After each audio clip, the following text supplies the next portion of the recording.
Hey everyone, it's Jack and Adam from Cultaholic.com here with some pre-Fastlane news. There's various different bits of news to look at. Are you excited?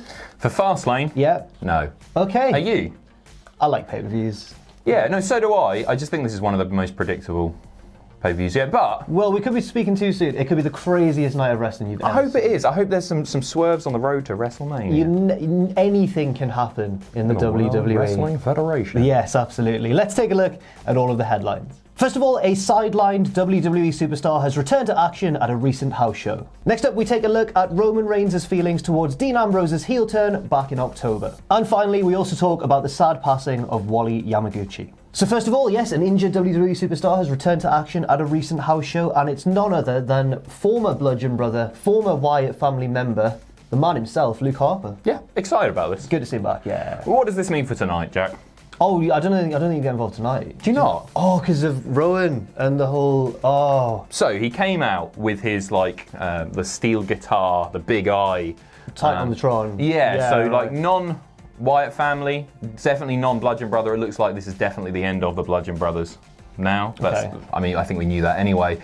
But yeah, I think this does perhaps hint at him making a comeback sooner rather than later. Right.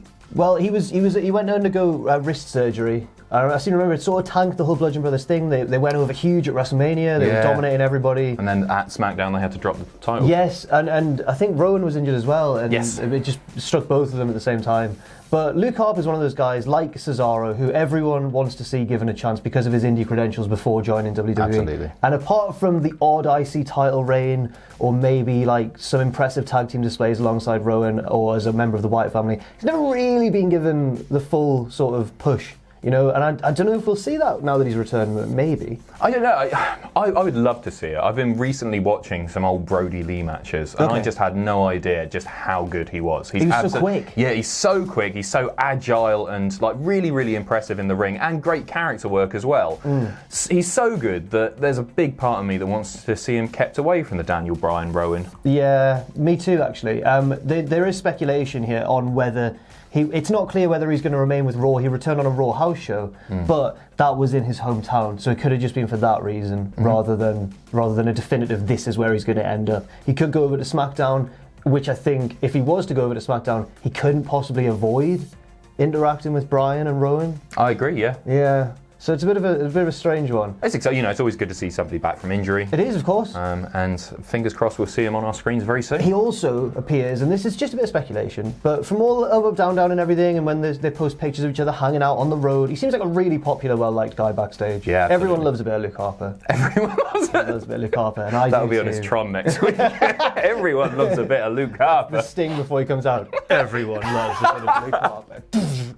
Yeah, great to see him back. Welcome back. Next up, Roman Reigns did an interview with Yahoo Sports where he talked about his reaction to Dean Ambrose's heel turn back in October. That was a controversial heel turn at the time because, of course, it happened on the same night that Roman Reigns announced that his battle with leukemia had resumed. Obviously, in great news now, he's fit to return to the ring. But back at the time, I remember everyone was like, it was split because... It divided opinion, for sure. Some people were like, that's too far. Others were saying it's really effective. And he must have given the green light himself, Roman, for that to sort of be used in storyline. He did say, for me as Joe, it's hard to tell. It was hard to tell, but as Roman, I just thought next man up, like in any professional sport or form of entertainment, the show must go on. I felt comfortable with the fact that we need to continue to entertain our fans, push the storylines and our product. As long as I was on board with it, it wasn't going to be tasteless. And I think it came off great and it had such a huge impact that night, which I think is really fair of him. Yeah, totally. I mean, it wouldn't have happened had he not been okay with it. Given the circumstances and Roman's position within the company as one of the top guys, if not the top guy, I just don't think we would see that, if he wasn't on board with it. And this absolutely confirms it. Some interesting notes on Dean leaving as well. Roman recently said in an interview that Ambrose always likes to march to the beat of his own drum, and he actually found out the news of Dean Ambrose leaving via Twitter. Supposedly. Do you think I can see Ambrose just not telling anyone apart from Renee Young? Yeah, possibly. It's still a weird one. I'm so sort of confused by this whole thing. I'm very much on the side of this Ambrose stuff as a work now, but at the beginning I wasn't. Are you still?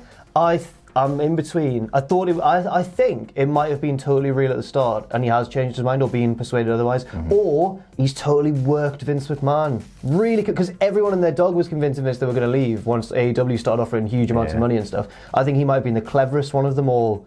It's all about the game and how you play it, and Dean's really living up to that. Yeah, no, totally. It's a weird thing, despite his booking, and obviously the heel turn that led on from this, the run that led on from this heel turn was awfully booked and not good at all.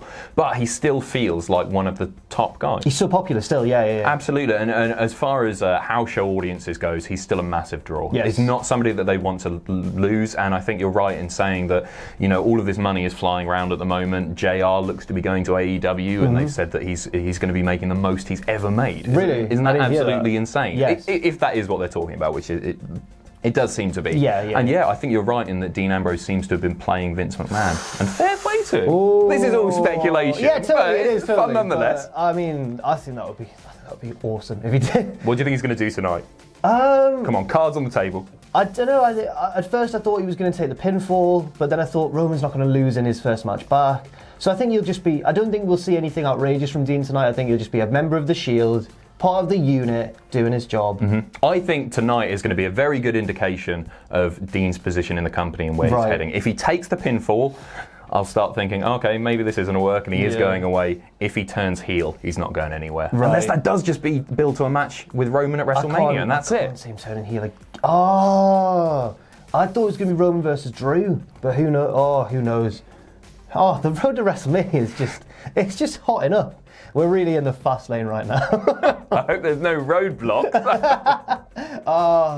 God. And finally, we do have to report on the sad passing, as I'm sure you may have heard already, of Wally Yamaguchi, aka Yamaguchi-san, the manager of Kai and Tai back in the Attitude Era, but also apparently a very key figure in the sort of the company as well. In terms absolutely. Of liaising between WWE and bringing in Japanese talent and that sort of thing. He was responsible for bringing in Dick Togo, Funaki, lots and lots of Japanese talent. He was the guy, which is something that I was unfamiliar with until his passing, which is a shame. It is a shame. He suffered a stroke. He was quite young. He was only 60 years old, which I thought he was was crazy. 60 back in the Attitude Right, Era, exactly. to be honest. It's really sad. But at the same time, I do have fond memories of him in quite a warped way. Because as a child, that angle with Val Venus really did scar me. You can't talk about it without bringing that up, can you? No, you can't. But it was typical Attitude Era. It was pure chaotic, crass humour, but still sort of fit in with the theme of the time. Yeah. I remember you telling me that you had it on VHS and you used to hide it. I had a VHS tape. It was like the best of Raw because I didn't watch wrestling in 98. And it was the best of Raw, that's for sure. I didn't watch wrestling in 98, 99. I got into it when I was about 7, so 2000. So once that storyline had all happened and played out. But I had a VHS tape, the best of Raw. And I watched it and it made me cry. I was traumatized by it. And I had a younger brother who was getting into wrestling because I was, and I used to hide the tape from him. I used to hide it under the sofa or whatever.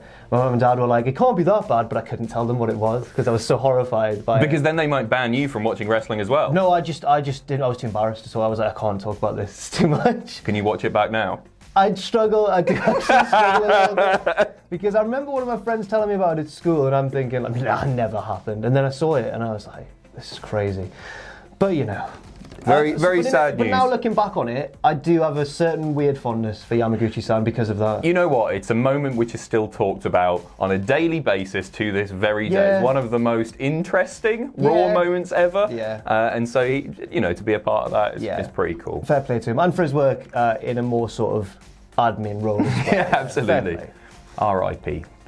And finally, we do have to issue a spoiler warning before our final little segment because it hasn't all gone out on demand, although results have been flying about on Twitter. But we will issue a spoiler warning now. So if you're trying to avoid the results of the 16-karat gold tournament over in WXW in Germany, which has been taking place this past weekend, then please do look away now. But it's really exciting who's won the tournament. It is really exciting. It's really If you're ready for us to reveal it, we will. It was Lucky Kid. Oh boy, Lucky Kid. And who did he beat? Walter in the final. Jeez, he's so good. So we're familiar with him from the Pro Wrestling World Cup. Yeah, WCPW, sorry, yes. Defiant. And he's a tremendously gifted wrestler, and he's getting booked more and more in the UK. I've seen him on Progress recently, and just so good. And what a push! Yes. Himself, I think part of the reason we liked him was he was great in the ring. understandably, like that's enough reason to think he's great. But he was him and Tarkan Aslan, his tag partner, were really nice guys backstage as well. They were really, really Loved nice guys. His character work is absolutely fantastic. He plays sort of a deranged? Yeah, like he's But a the baby lunatic face. fringe, Yeah, essentially. basically. But he's a baby face, and he's great. He's absolutely brilliant. Best theme as well. Every night on that run of shows for the World Cup, every night I watch his entrance and think he's going to fall off the stage because he comes flying out, limbs everywhere. Yeah, he's great. Really Fantastic. handsome backstage though. Really good looking. Slicks his hair back a bit. Looks spot on. Yeah. But yeah, he beat Walter in the final. I can't wait to hear Matthew's opinion of this because Matthew's the biggest Walter fan, and I can imagine. And Walter's been apparently acting more and more heelish throughout the tournament. Right. Okay. And then I can just imagine Matthew's the only person in the building cheering for Walter, and he loses to Lucky Kid. Everyone's going crazy. I can just imagine him in the corner, just nah. I can't wait to watch it on demand. I bet it's a great match as well. There was also, you know what? I'll not mention that one, but there was a huge title match as well, which was apparently a very, very good match too, but may have been ruined by the crowd. I saw some weird opinions on Twitter. So it was between Absolute Andy and Bobby Guns. I won't say who won, but Bobby Guns is really over. Everybody chants Guns, Bobby Guns throughout his match, and it became almost like. It kind of became almost like too much of a joke in it. Apparently some people felt it overshadowed the match. The incessant chanting for him throughout, it didn't allow for the natural ebb and flow of the match. Right, fair enough. Interesting. One to watch out for. It's on demand this week. WXW, yes, absolutely. Check them out. Apparently, it's like the best atmosphere in Europe for wrestling that weekend. I wish I'd gone. Very jealous of Matthew, yes. Thanks very much for watching, and let us know what you think in the comments section down below. You can follow Cultaholic on Twitter @Cultaholic and on Facebook at facebook.com/Cultaholic. If you enjoy what we do, then please do check out our Patreon, patreon.com/Cultaholic, where you can pledge. And don't forget, of course, most importantly of all, to hit subscribe and to join us.